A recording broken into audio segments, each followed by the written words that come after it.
Iki kok ana sing takon, anggure wis woh urung? Iya wis woh. Lho, woe. Ha ha ha. Ya. Ya buat teman-teman, ini video-video asli, video-video terbaru ya. Jika teman-teman lihat live-live saya ya pasti tahulah ya. Ini pas kondisi buah usia baru 1,5 bulan, mau 2 bulan lah kira-kira ya. Nanti kelihatannya panennya habis lebaran teman-teman, habis lebaran. Kalau mau ya nanti silaturahmi aja. Ya. Buat teman-teman, salam interaksi, salam saling support, salam saling semangat. Sebenarnya menanam tanaman anggur itu mudah dibuahkan. Yang penting ada proses yang namanya pemupukan. Ya, ada proses namanya pemupukan supaya apa? Supaya tanaman anggur itu bisa berbuah dan menghasilkan hasil yang lebih bagus. Kalau selama ini menanam tanaman anggur gak dipupuk, terus nggak ada proses pemangkasan, lo konku metu woi yo angel cah, kudu dipangkas. Kita pilih bat yang terbaik untuk mendapatkan hasil-hasil yang lebih baik, seperti itu. Salam sukses, salam interaksi, semoga sukses bersama. Nah, buat teman-teman yang sering mengalami masalah proses pembuahan ya, yang sering mengalami kegagalan dalam proses pembuahan, itu harus diperhatikan teman-teman ya.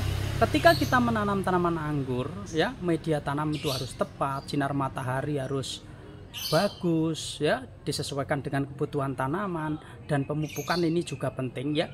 Buat teman-teman yang lagi berproses menanam tanaman anggur, kalau lagi memupuk ya, biar nanti ketika dikasih pupuk pembuahan itu juga langsung jos. Paling tidak teman-teman ketika menanam tanaman anggur itu pemupukannya harus tepat ya.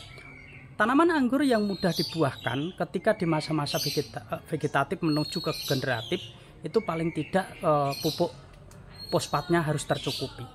Pupuk fosfat ini bertujuan adalah untuk membentuk sel-sel bunga pada tanaman. Dan juga pupuk yang mengandung unsur fosfat itu akan membentuk cabang sekunder kita itu akan besar, cabang tersier itu akan bagus. Maka harus dilakukan pemupukan dengan tepat sehingga ketika kita masukkan pupuk pembuahan hasilnya sangat bagus. Kenapa pemupukan itu saya katakan penting ya teman-teman? Contohnya seperti ini. Ya buat teman-teman yang selalu lalai dalam melakukan proses pembuahan. Ya, kalau teman-teman tanamannya di sini itu masih hijau, cabang sekundernya masih hijau, dan untuk tersiernya juga masih hijau, itu salah satu tanaman kekurangan unsur fosfat ya, kekurangan unsur fosfat, maka harus kita tinggikan unsur fosfatnya dulu ya. Jika langsung dimasukkan pupuk pembuahan, biasanya nanti kita bisa menghabiskan waktu sampai 2 bulan ya. Itu kenapa? Karena pola pemupukan dari awal kita menggunakan racikan pupuk yang kurang unsur fosfatnya.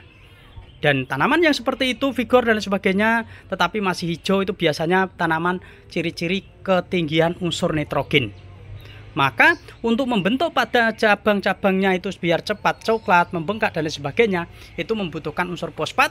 Dan nanti teman-teman bisa dilakukan yaitu pemangkasan pembuahan ya, kalau memang sudah dipupuk pembuahan.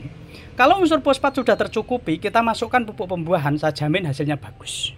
Kalau dari awal teman-teman itu menggunakan pupuk asal-asalan, ya hasilnya kurang memuaskan. Berarti durasi pemupukan pembuahan harus diperpanjang lagi. Atau teman-teman ketika melakukan pemangkasan tidak mengeluarkan buah, ya, tidak mengeluarkan bunga, teman-teman nanti bisa dilakukan pangkas mundur dan dilanjutkan pupuk pembuahan. Kenapa saya rekomendasikan pemangkasan panjang, terutama khusus untuk pemula? Ini sangat penting sekali agar supaya kita tidak mengulang dari awal. Ya, tidak mengulang dari awal. Ya, setelah kita masukkan pupuk pembuahan 4 kali tidak mengeluarkan bunga, kemungkinan teman-teman awalnya menggunakan pupuk racikan sendiri tidak bisa menjaga kebutuhan tanaman, sehingga ketika kita pupuk 4 kali tetap tidak membawa bunga. Maka solusinya gimana? Lanjutkan pupuk pembuahan dan nanti bisa dilakukan pemangkasan mundur. Seperti itu. Untuk mendapatkan kualitas buah yang bagus dan nantinya bisa tumbuh besar, maka kita ganti pupuk lagi. Ya, pupuknya harus tinggi unsur kalium teman-teman. Pupuknya harus tinggi unsur kalium sehingga nantinya buah itu akan tumbuh besar dan juga buah nantinya akan terasa manis. Nah, ini penting sekali untuk teman-teman yang harus dipahami.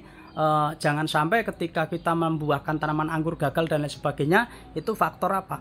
Faktor ketidakteraturan dalam proses pemupukan. ya. Semoga video ini bisa bermanfaat. Jangan lupa di follow akun ini, dijadikan teman, dan saya biasa live setiap pagi ya, dan teman-teman bisa bertanya-tanya tentang seputar tanaman anggur. Terima kasih.